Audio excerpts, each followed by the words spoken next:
नमस्कार दोस्तों, लालटेन स्टडी में आपका स्वागत है। जैसे कि अभी हम PYQ सॉल्व कर रहे हैं, तो इनके विश्लेषण में 2025 का PYQ जो प्रश्न पत्र प्रीलिम्स का आया था GS का, उसको कंप्लीट कर चुके हैं और 2024 वाले को कर चुके हैं। अभी अपन 2023 वाले को सॉल्व करेंगे। तो पहला प्रश्न देखते हैं, निम्न में से कौन सा कृषि पद्धतियों का सही क्रम है। तो ये एक बहुत ही सरल सा प्रश्न है जो गांव से या कृषि से जुड़े हुए हैं। तो जो प्रश्न बनते हैं, कई बार ये होता है कि कुछ प्रश्नों को MPPSC को इस तरीके से बनाना होता है कि जो बच्चा या जो स्टूडेंट गांव दूसरे इंटीरियर में बैठ के भी पढ़ सके। जब कई बार होता है ना कि प्रश्न पत्र में वेरिएशन बहुत ज़्यादा है प्रश्नों के, कि कुछ जमीन के बारे में, पेड़ पत्तों के बारे में, हर फील्ड से वो प्रश्न पूछते हैं। तो कुछ प्रश्न ऐसे रहते हैं, कभी भी देखना। तो इसमें बहुत सरल सा है कि मिट्टी तैयार करना, सिंचाई, बुआई, कटाई। पहले क्या होता है अपन समझ लें, कटाई क्या होता है। कटाई, फसल पक जाती है तो उसको जब काटते हैं तो वो कटाई है, ठीक है। बुआई क्या होती है कि जब वो बोनी करते हैं, ठीक है, मशीन ट्रैक्टर से जमीन में पौधों पौधों के लिए बीज डालते हैं तो बोनी होती है। सिंचाई क्या होती है, जब फसल थोड़ी सी बड़ी हो जाती है तो उस पर सिंचाई करते हैं। मिट्टी तैयार क्या होती है कि एक बार बुआई करने से पहले खेत को जोता जाता है, तो मिट्टी तैयार करना सबसे पहले आएगा। इसमें भी है, इसमें भी है, इसमें नहीं है तो अपना ये बाहर हो जाएगा। उनके लिए बता रहा हूं मैं, जो किसान या खेती से जुड़े नहीं है, ठीक है, उनके लिए इस तरीके से आप निकाल सकते हैं, ठीक है। तो अब ये भी है, इसमें मिट्टी तैयार करना पहले नंबर पे, तो ये तो आपका बाहर हो गया। अब देखो दूसरे नंबर पे क्या आएगा कि इसमें क्या है, सिंचाई। तो सिंचाई से पहले बुआई आनी चाहिए, तो ये बी आपका सही हो जाएगा। मतलब पहले मिट्टी तैयार करेगा किसान, फिर उसमें बुआई करेगा, थोड़ा सा बड़ा हो जाएगा तो जब फसल थोड़ी सी बड़ी हो जाएगी तो उसमें सिंचाई होगी। सिंचाई के बाद जब फसल कट जाएगी तो उसमें क्या हो जाएगी, आपकी कटाई कर देंगे। इसके बाद एक ऑप्शन और होता, तो थ्रेसिंग भी हो सकता था कटाई के बाद, है ना। या फिर वो कटाई और थ्रेसिंग दोनों ना करके हार्वेस्टिंग भी कर सकता है ना। तो जो लोग खेती से नहीं जुड़े हैं तो उनके लिए भी मैं ये बता दूं, मोस्टली मेरा वीडियो वही लोग देख रहे हैं जो गांव से, ग्रामीण परिवेश से जुड़े हुए होंगे, ठीक है। अब हम इसके सॉल्यूशन पर आते हैं। तो मिट्टी तैयार करना, बुआई करना, सिंचाई करना, कटाई करना, ठीक है। इसमें हमको सब पढ़ना पड़ेगा। बुआई क्या होता है, सिंचाई क्या होता है, थ्रेशिंग क्या होती है, हार्वेस्टिंग क्या होती है, आपके खरीफ की फसल कौन सी होती है, रबी की फसल कौन सी होती है, कौन सी फसल को कितने टेम्परेचर की बुआई में आवश्यकता होती है, कितने टेम्परेचर की कटाई से पहले पकने में आवश्यकता होती है, कौन कौन सी फसल कितने कितने लगभग महीने में होती है। तो ये हमको लगभग लगभग आपको इस तरीके से ऑब्जर्व करना है। मैं बार बार कहता हूँ कि जो भी जहाँ पे भी है, जो भी हम काम कर रहे हैं, तो हमको क्या करना चाहिए, हमारा ऑब्जर्वेशन अच्छा होना चाहिए। हमको ऑब्जर्व करते रहना चाहिए कि खाद डाल रहे हो, जैसे जुलाई के महीने में अपने जो एक राख जैसी डालते हैं वो क्या है, पाउडर क्यों डालते हैं, क्या है वो, है ना। उसके बाद 2-3 खाद देते हैं, कीटनाशक देते हैं। उन सबको थोड़ा सा भी आप अगर पढ़ते जाओगे तो आपके प्रश्न बहुत सारे सही हो जाएंगे। जैसे फसलों की वैरायटी देखते रहो कि हम गेहूं कौन कौन सी बुआई करते हैं, चना कौन से करते हैं। तो यही तो आपके एक आध प्रश्न तो आपका डेफिनेटली आपके लिए ऐसे आ जाएगा। कृषि पद्धति का सही क्रम क्या है, ये इन्होंने बता दिया है। दूसरा, मिश्रित खेती क्या होती है ना, फसल चक्र क्या होता है, मृदा परीक्षण क्या है, ये सब हमको पढ़ना चाहिए, ठीक है। ये इस टॉपिक से आने वाले संभावित प्रश्न होते हैं, इन टॉपिक से बनती है, ठीक है। अब हमसे पूछ रहा है वो कि उष्णगण वर्ष किसने घोषित किया। तो ऊंटों से संबंधित प्रश्न है ये, ठीक है। तो ये देखो, वर्ष हमेशा पूछता है वो। आप 2010 से पेपर उठा के देख लो, या तो हर वर्ष आपको एक वर्ष पूछेगा कि ये वर्ष कौन मना रहा है, किस किस रूप में मनाया जा रहा है, कौन सा संगठन मना रहा है, भारत सरकार मना रही है, हमारा कौन सा मंत्रालय मना रहा है, या फिर UN मना रहा है, यूनेस्को मना रहा है, WHO मना रहा है। तो आपको ये चीजें आपको जब भी करंट ईयर में हो तो पढ़ना चाहिए। अब ये देखो, वर्ष 2024 का पूछा है, ये पेपर तो मैंने भी दिया था, ठीक है। तो ये UN ने मनाया था, ठीक है। तो ये क्या है, UN। इसका सही आंसर है, संयुक्त राष्ट्र संघ ने 2024 को कैमिलेट वर्ष घोषित किया था, जिसमें ऊंट, लामा, अल्पाका आदि आते हैं, ठीक। और यह घोषणा इन जानवरों के महत्व को स्वीकार करती है, ठीक है। अंतरराष्ट्रीय वर्ष अभी आपको क्या करना चाहिए, 2025 को, 25 वर्ष को क्या क्या मनाया जा रहा है, ठीक है, एक सहकारिता से संबंधित है, ठीक है। आपका मैं आपको कुछ 2-3 जो इम्पोर्टेंट है वो नोट करके लाया हूँ मैं, कि क्या कौन कौन से वर्ष हम मना रहे हैं। तो देखो, अंतरराष्ट्रीय सहकारिता वर्ष मनाया जा रहा है, ये भी संयुक्त राष्ट्र महासभा ने 2025 में सहकारी समितियों के महत्व और सतत विकास लक्ष्यों एसडीजीज को प्राप्त करने हेतु उनकी भूमिका पर जोर देने के लिए नामित किया है। एक वर्ष हो गया हमारा, कौन सा, 2025। ये पेपर कब हुआ है, 24 में हुआ होगा, तो 24 पूछा है हमसे। क्या पूछा जा सकता है, ये 25 में। तो पहला कौन सा हो गया, अंतरराष्ट्रीय, इसके आगे हम लगा देंगे अंतरराष्ट्रीय सहकारिता वर्ष। कौन मना रहा है, तो यूएन महासभा ने इसकी घोषणा की है, ठीक है। अगर हम बात करें तो जनरल असेंबली बोलते हैं इसको। अगर दूसरा है तो एक क्वांटम विज्ञान और प्रौद्योगिकी का अंतरराष्ट्रीय वर्ष। तो हमको क्या करना है, ये भी याद करना है कि क्वांटम विज्ञान और प्रौद्योगिकी का अंतरराष्ट्रीय वर्ष, ठीक है। ये भी मना, ये भी 2025 है। तो ये भी कौन मना रहा है, यूएन मना रहा है। यूएन ने घोषणा की। एक ग्लेशियरों के संरक्षण का अंतरराष्ट्रीय वर्ष भी 2025 को नामित किया है। तो ये भी हमको पढ़ना पड़ेगा। अब यूएन से संभावना इसलिए बनेगी, संयुक्त राष्ट्र संघ से मुझे लग रहा है कि एक आध प्रश्न वो पूछने की संभावना रहेगी, चूंकि यूएन का 80वीं वर्षगांठ है, तो इसकी स्थापना से संबंधित पूछा जा सकता है कोई प्रश्न, या फिर आपसे किसी भी तरीके से ये यहाँ से प्रश्न आने की संभावना रहेगी, ठीक। नेक्स्ट प्रश्न की ओर चलते हैं अपन। निम्नलिखित में से कौन सा भारत का विश्व स्तर पर स्वीकृत राष्ट्रीय हॉटस्पॉट, मैं पहले भी बोल चुका हूं आपको कि है या नहीं, में बहुत कंफ्यूज नहीं होना है, पर्याप्त समय मिलता है एमपीपीएससी में 100 प्रश्नों के लिए, तो ये नहीं है पूछा जा रहा है इसमें, ठीक है। तो कौन सा नहीं है, तो हिमालय यस है, ये भी है, ये भी है, ये नहीं है। अब भारत में 4 हॉटस्पॉट है, ठीक है। तो 4, एक और कौन सा रह गया, इंडो बर्मा बॉर्डर पे, ठीक है, ये और रह गए। तो इनको आप अच्छे से एक बार पढ़ लें। एंड इसमें इनके क्षेत्र पढ़ लें आप एक बार, कि एक तो हॉटस्पॉट क्या होता है ये पढ़ लें, इनके क्षेत्र पढ़ लें, इंडिया के कौन घोषित करता है ये पढ़ लें, इससे डिटेल पढ़ लें, बस। इससे ज्यादा यहाँ से प्रश्न आने की संभावना नहीं रहती है। भविष्य में संभावित जैव विविधता हॉटस्पॉट पढ़ लो, वनस्पतिक वन्यजीव, ठीक है। पारिस्थितिक तंत्र से प्रश्न हमेशा आता है, ये भी मैं आपको बता दूं, इंपोर्टेंट है। नेक्स्ट है आपका, सूर्य के व्यापक अध्ययन के लिए निम्नलिखित में से कौन सा इसरो का हाल का वैज्ञानिक मिशन है। वर्तमान में जब पेपर हुआ होगा तो वो उस हिसाब से पूछ रहा है, तो ये सूर्य से संबंधित पूछ रहा है, ठीक है, सूर्य के। तो ये आदित्य L1 है, देखना भास्कर सोलर मिशन ये नहीं है। अब देखो इसमें कैसे प्रश्न बनते हैं, मैं आपको बताऊं कि भारत का पहला उपग्रह देख लो, आपने कई बार देखा होगा, आर्यभट्ट पूछा जाता है हर बार, यहाँ से एक ना एक प्रश्न बनता है, आर्यभट्ट कहाँ से छोड़ा गया, कौन से उपग्रह से छोड़ा गया, कौन सी स्थान से छोड़ा गया, कौन सा उसमें सैटेलाइट लॉन्चर था, ऐसे बहुत सारे करके यहाँ से प्रश्न बनेंगे।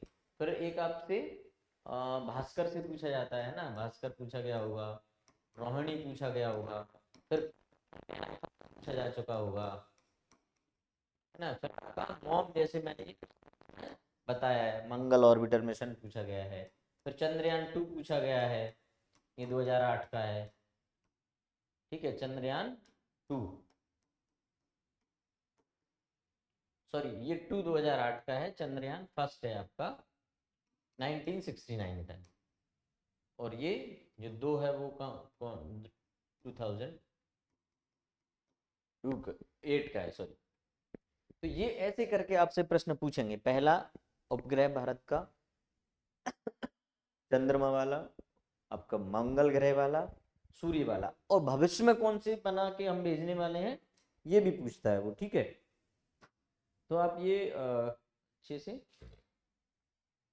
आदित्य L1 भारतीय इसरो का है सब, और ये आपको पूरी की पूरी जानकारी इसरो की वेबसाइट पे जाके सर्च करना, तो वो सबसे बड़ी बात यह है कि वहाँ पे हमको एक ऑथेंटिक जानकारी मिलेगी। मैं भी पढ़ा रहा हूँ, उससे कोई समझौता ना करें, आप देख लें कि उस पर भी जाके देख लें। ठीक है, सूर्य का अध्ययन है, लॉन्च किया गया है। सूर्य की बाहरी सतह, कोरोना बोलते हैं बाहरी सतह को, वायु चुंबकीय क्षेत्र। एक L1 L2 ऐसा करके पढ़ लेना आप, ये कितनी दूरी पे क्या होता है, इनका डिटेल भी आप पढ़ना। तो ये L1 कक्षा में, L1 कक्षा होगी, मतलब सूर्य के बाहर जो वो है, तो पृथ्वी और सूर्य के बीच में हमने एक काल्पनिक कक्षाएं बना रखी हैं, तो वो है। अब इसरो की मिशन पढ़ दो, अंतरिक्ष की संरचना, यहाँ से ये संभावित प्रश्न बन सकते हैं। ठीक, नेक्स्ट अपन आते हैं, तो निम्नलिखित में से कौन सा भारत सरकार का राष्ट्रीय पोषण कार्यक्रम नहीं है। ठीक है, नहीं है पूछ रहा है वो, ये डेफिनेटली इजी प्रश्न नहीं है। थोड़ा सा हम इसको देखेंगे तो ये आयोडीन अल्पता विकार नियंत्रण, आयोडीन पोषण की बात कर रहा है। हेलोसिस नियंत्रण के लिए राष्ट्रीय कार्यक्रम, एनीमिया नियंत्रण, ये भी पोषण से संबंधित है, क्योंकि आयरन प्लस देने वाले हम उनको दो अपने हो जाएंगे बाहर। राष्ट्रीय मौखिक स्वास्थ्य, ये स्वास्थ्य से संबंधित है, तो संभावना किसकी रहेगी, ये, क्योंकि फ्लोरोसिस और ये नियंत्रण राष्ट्रीय कार्यक्रम है, ये पानी से संबंधित होगा, है ना। अपन आते हैं नेक्स्ट, बी और डी, दो उत्तर मानिए इसके, पांचवे के दो, बी ये और ये, एमपीपीएससी ने इसके दो उत्तर दिए। तो अगर हम इस तक भी पहुंचे हैं तो भी हमारा सही था, और मैंने संभवतः यही लगाया होगा। ठीक, तो दो पीएससी में चलता है, एमपीपीएससी कई बार डी उत्तर देती है, कुछ कुछ प्रश्नों को हटा देती है, कई बार ये होता है कि उसमें सारे सही होते हैं, ऐसा बहुत टाइम से हो रहा है। नेक्स्ट आते हैं, तो हाँ, इसमें मैंने पहले ही बताया था, पोषण नीति पढ़ लेना, स्वास्थ्य नीति पढ़ लेना, इनसे संबंधित कार्यक्रम पढ़ लेना, योजनाएं पढ़ लेना। स्वास्थ्य की और महिला एवं बाल विकास की, बच्चों से महिलाओं से संबंधित योजनाएं वो मैं पढ़ा दूंगा। स्वास्थ्य की भी कुछ कुछ योजनाएं हमसे संबंधित होती हैं, तो हम बता देंगे। ठीक है, नेक्स्ट हम आते हैं कि निम्नलिखित में से कौन सा सबसे स्थिर पारिस्थितिक तंत्र है। स्थिर पारिस्थितिकी तंत्र का मतलब क्या है, कि बहुत जल्दी उसमें परिवर्तन ना आए किसी पारिस्थितिक तंत्र में। तो जाहिर सी बात है कि इसमें तो समुद्री है, इसका मैं बता देता हूँ, इसकी जलवायु, इसका तापमान, जलवायु, है ना, और अन्य जो चीजें हैं वो बहुत इजीली नहीं बदलती हैं। इसका क्षेत्र भी बहुत बड़ा होता है। ठीक है, अब एक छोटा सा कुआं है, उसको वो बदल जाएगा, पर महासागर कितने बड़े हैं, सागर हैं, तो क्या है कि समुद्री पारिस्थितिक तंत्र बदलना, ये इसलिए क्या है, सबसे ज्यादा स्थिर होता है। ठीक, इसमें क्या है, जैसे मान लो वन है, आग लग गई, बहुत बदल सकता है भाई, और कुछ घटनाएं घट गई। रेगिस्तान पारिस्थितिक तंत्र, ये भी कई बार रेगिस्तान बढ़ता है, कई बार मानवीय कारण किसी भी तरीके से वो चेंज हो जाता है, घास का मैदान है, ये बदलता है, ये बहुत स्थिर टाइप का है। ठीक है, अभी तक हम मनुष्य इतने आगे पहुंच गए, समुद्रों का हम पूरा अध्ययन नहीं कर पाए। ठीक है, पारिस्थितिक ये मैं पूरा बता चुका हूँ, ये यहाँ से प्रश्न आता है पारिस्थितिकी तंत्र से, पढ़ लेना। नेक्स्ट आपका निम्नलिखित में से कौन सा जैव निम्नीकरण बायोडिग्रेडेबल नहीं है। बढ़िया प्रश्न है, पर्यावरण से संबंधित प्रश्न है, मेरा ऐसा मानना है पर्यावरण से और प्रश्न आने चाहिए। ठीक है, तो सिंपल सा प्रश्न है, इसमें बहुत ज्यादा कुछ नहीं है, बिना पढ़े भी हम लगा सकते हैं। कागज काय से बनता है, लुगदी से, यानी कि पेड़ से। ठीक है, भोजन पादप अपशिष्ट, ये तो हो ही जाते हैं, आपको पता ही है ना, निम्नीकरण हो ही जाता है इनका। किण्वन प्रक्रिया बायोडिग्रेडेबल, कीटनाशक ये केमिकल होता है, कास्ट मतलब लकड़ी, और सेल्यूलोज ये भी हो जाता है, तो अपना आंसर सी हो जाएगा। ठीक, सरल प्रश्न था ये। हाँ, कीटनाशक, कागज, ठीक है, ये आप लोग सब बहुत ज्यादा टफ प्रश्न नहीं है। ठीक है, नेक्स्ट आते हैं पारिस्थितिक तंत्र में। फिर देखो, फिर प्रश्न आया है, मैं बोलता हूँ कि प्रश्न बहुत ज्यादा रिपीट तो होते हैं, 50 से 60 और 70% तक प्रश्न, कई बार 70 नहीं तो मैं 60 तक तो जाता ही जाता हूँ। मैंने गिने हैं, मतलब प्रश्न को बहुत ज्यादा पुराने लगा तो हमने गिने हैं कि वो प्रश्न आते हैं, रिपीट होते हैं। ट्रैफिक स्तर पर जाने से कम होता है उच्च पोषण प्रवाह, मतलब एक पारिस्थितिक में ऊर्जा प्रवाह है, एक नियम दिया है किसी ने कि ऊर्जा प्रवाह ट्रैफिक स्तर पर जाने से कम होता है, इसे निम्न द्वारा समझा जा सकता है। ये जो नियम है, इनमें से कौन सा इस पे लागू होता है, तो देखो न्यूटन के नियम कैसे संबंधित है, गति से, तो ये हमारे दोनों क्या हो जाएंगे, बाहर हो जाएंगे। ठीक, अब हमको क्या दो बचे। अब देखो, प्रथम नियम क्या है, ऊर्जा संरक्षण का है। ऊर्जा संरक्षण का नियम क्या कहता है, कि ना तो हम ऊर्जा को बना सकते हैं और ना ही ऊर्जा को नष्ट कर सकते हैं। ऊर्जा को क्या करते हैं हम, परिवर्तित करते हैं। जैसे कि आपने पढ़ा होगा कि कोई सी भी ऊर्जा ले लो आप, जनरेटर है तो कोई आपकी विद्युत ऊर्जा से दूसरी ऊर्जा बना रहे हैं, या इस ऊर्जा से, ऐसे आपने बहुत ज्यादा पढ़ा होगा, तो ऊर्जा खत्म नहीं होती। ये पहला नियम कहता है, आपकी ऊष्मा गतिकी का पहला नियम ये कहता है। तो अपना कौन सा बच रहा है, यही बच रहा है, ठीक है। तो ये नियम का हम ये देखते हैं। ये ऊष्मा गति का द्वितीय नियम कहता है कि ऊर्जा एक रूप से दूसरे रूप में परिवर्तित होते समय कुछ ऊर्जा हमेशा गर्मी के रूप में खो जाती है। पारिस्थितिक तंत्र में प्रत्येक ट्रैफिक स्तर पर लगभग 90% ऊर्जा खो देती है। इसका मतलब है कि जब ऊर्जा का परिवर्तन होता है, ऊर्जा जैसे मान लो कि गतिज ऊर्जा है, पानी हम लाइट बनाते हैं टरबाइन से, तो इसको हम विद्युत ऊर्जा में बनाएंगे, तो ये है, ठीक। तो ये कम होगी। दूसरा मान लो कि आपने भोजन किया, क्या किया, जैसे किसी हमने सब्जी घास पत्ते का भोजन किया, जो भी हमने खाना खाया, उससे जितनी ऊर्जा उसमें थी उसका हमको कम होके मिलती है, ठीक। तो ये इनका मुख्य वो है, आंसर हो जाएगा आपका ऑस्टियोक्लास्ट निम्नलिखित में से किससे संबंधित है। क्लास की बात कर रहा है वो, जिनकी अंग्रेजी बहुत बहुत अच्छी होगी वो इस प्रश्न को पकड़ लेंगे। ये मेरे लिए टफ प्रश्न था और संभवतः मेरा प्रश्न ये गलत हुआ था। नेक्स्ट था ऑस्टियोक्लास्ट हड्डी को नष्ट करने वाली कोशिकाएं होती है। ये क्या होता है, नष्ट करने वाली कोशिका। ऑस्टियो तो समझ में आ जाता है अपने को, ठीक। ये हड्डी की खनिजों को निकालते हैं और हड्डी की पुनर्संरचना में भूमिका निभाते हैं, ठीक। ऑस्टियोब्लास्ट हड्डी को बनाते हैं। तो अगला देखो, हमने ये पढ़ा, संभवतः नेक्स्ट टाइम पे ये आ जाए प्रश्न, ठीक। तो ये आ जाए, इसके लिए क्या करना है कि हमको ये भी पढ़ लेना है, ठीक है। जबकि ऑस्टियोब्लास्ट हड्डी को तोड़ते हैं, ठीक। कंकाल तंत्र को पढ़ना है, हड्डी की संरचना, ये प्रश्न ये इंडिकेट करता है कि हमको क्या क्या पढ़ना है, ठीक। नेक्स्ट हम आते हैं, ग्रीन मफलर किस प्रदूषण से, बहुत प्यारा प्रश्न है, बहुत सरल प्रश्न है। आप सभी लोग हाईवे पे जाते हैं, सभी लोग रोड पे चलते हैं, तो हम ये भी रिपीटेड प्रश्न है, मुझे याद नहीं आ रहा है किस परीक्षा में पूछा गया है। तो देखो इसमें भी अब इन्होंने क्या आंसर माना है मुझे नहीं पता है, पर मैं आपको बताऊंगा। ग्रीन मफलर आपने देखा होगा कि आपका जैसे 4 लेन हाईवे गया है, ठीक है। फिर ये आपका कोई कोई भी रोड है, इंदौर ग्वालियर कोई भी आप देखेंगे। अब आप देखो इसमें, हाँ राकेश है, तो ये बीच का भाग है, यहाँ आपने देखा होगा कि पेड़ पौधे लगा दिए जाते हैं। तो ये पेड़ पौधे क्या करते हैं, ध्वनि प्रदूषण को रोकते हैं और कहीं ना कहीं वायु प्रदूषण को भी रोकते हैं। तो ध्वनि वायु दो होने की संभावना है। ध्वनि प्रदूषण को रोकने के लिए हम मुख्यतः लगाते हैं, ये औद्योगिक क्षेत्रों में भी लगाते हैं, इधर भी लगाते हैं, ठीक। ग्रीन मफलर ध्वनि प्रदूषण नियंत्रण से संबंधित है, बी और सी, दो आंसर उन्होंने दिए हैं, बी और सी, ठीक। अब हम बात करते हैं ग्रीन नियंत्रण करता है, यह पेड़ पौधों का एक सघन समूह है जो शोर को कम करता है, ठीक है। शोर को क्या कर लेता है, जो आवाज होती है उसको ये सोख लेता है, ठीक है, और कम करता है, और वायु को शुद्ध करता है, ये वायु को भी शुद्ध करता है, ठीक। पर्यावरण के अनुकूल है ये ग्रीन मफलर, आपको पढ़ना ही चाहिए ग्रीन मफलर, ठीक है।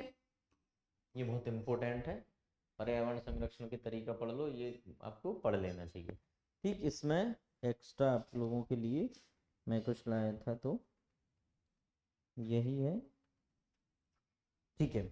हाँ, इसमें मैं प्रयास ये करूँगा, अभी मैंने 10-10 प्रश्न लिए हैं, कि 10 प्रश्न एक आपको एक वीडियो में 10 प्रश्न दूँ उस, और दूसरा ये भी है कि करंट से संबंधित मैं कभी कभार जब भी वैसे न्यूज़पेपर पढ़ने के सब लोग आदी हो जाओ उससे, एक तो क्या होता है कि मेंस में आपको काम आएंगे संपादकीय से, और आपका जो शब्द भंडार है बोलने के लिए लिखने के लिए, तो वो बढ़ जाता है। कई बार होता है ना कि हम मन में तो सोच लेते हैं कि यार ये इसका मतलब है, पर हम उसको क्या एक्सप्लेन नहीं कर पाते। तो जिन लोगों के, जो लोग ये जिसके साथ भी समस्या है, वो न्यूज़पेपर उनको बहुत ज़्यादा पढ़ना चाहिए। तो देखो, एक बार न्यूज़पेपर पढ़ने की आदत लगी तो आप फिर बंद नहीं कर पाते। जैसे मैं अभी भी न्यूज़पेपर पढ़ता हूँ जब भी टाइम मिले। तो आज मुझे जो लगा कि एक तो मध्य प्रदेश परिवहन फिर से शुरू हो, मध्य प्रदेश परिवहन की जो बसें हैं वो सड़कों पे फिर से दौड़ेंगी, ऐसा करके एक आर्टिकल मिला है, ठीक। अब है एक वीर बाल दिवस जो 26 दिसंबर को मनाया गया है, बहुत इंपॉर्टेंट है। आप देख लेना, गुरु गोविंद सिंह के जो साहिबजादे थे जोरावर सिंह और फतेह सिंह, नाम कंफर्म कर लेना। 26 दिसंबर के दिन उनको 1705 में आई थिंक उनको एक दीवाल में चुनवा दिया था। तो उनका डिटेल भी पढ़ लेना, उनसे संबंधित अभी वीर बाल दिवस पुरस्कार भी मिले हैं। तो एक तो उसको मिला है आपके आईपीएल खिलाड़ी को, वैभव सूर्यवंशी को। एक कोई अभी जो ऑपरेशन सिंदूर था तो उसमें कोई चाय पिलाने बच्चा जाता था, एक उसको, ऐसे 20 लोगों को मिला है, पर एक आध दो पढ़ लेना, मेरा मतलब वो आर्टिकल आप पूरा पढ़ लेना। और दूसरी अगर हम बात करें तो मद्रास हाई कोर्ट ने एक बहुत बढ़िया वो दिया है, सरकार को सलाह दी है। उन्होंने ये कहा है कि 16 वर्ष से कम उम्र के जो बच्चे हैं उनको सोशल मीडिया बैन होना चाहिए। और ये ऑस्ट्रेलिया में एक अधिनियम बना के लागू कर दिया है। तो ये भी आप देख लेना, पहला ऐसा कौन सा देश है और मद्रास हाईकोर्ट ने ऐसे क्या निर्देश दिए हैं। और एक और जो है अखबारों की बात कर रहा था, तो यूपी के स्कूलों में अब अखबार पढ़ना अनिवार्य कर दिया है। ठीक, मतलब उससे उन्होंने दिया है कि यूपी में जो प्राइमरी माध्यमिक जो स्कूल हैं उनमें अखबार पढ़ना, उसमें एक न्यूज़पेपर स्टैंड रखेंगे। हमारे स्कूल में बहुत पहले से चल रहा है, और वो बच्चे कुछ न्यूज़ सुनाएंगे। नवोदय वाले जानते होंगे कि अपन वो न्यूज़, टुडेज न्यूज़ करके 2-2 दिन अलग अलग भाषाओं में फिर टुडेज थॉट करते थे, फिर प्रश्न भी पूछते थे, समझ रहे। तो उनका इफेक्ट अब पड़ता है कि हमको थोड़ी सी नॉलेज ठीक ठाक रहती है, हम उसके प्रति जागरूक रहते हैं। ठीक, तो ये आप कर ले। और आपको बहुत बहुत शुभकामनाएं, नेक्स्ट वीडियो जल्दी हम बनाएंगे। ठीक, आपको बहुत बहुत धन्यवाद। शुभ रात्रि, जय हिंद, जय भारत।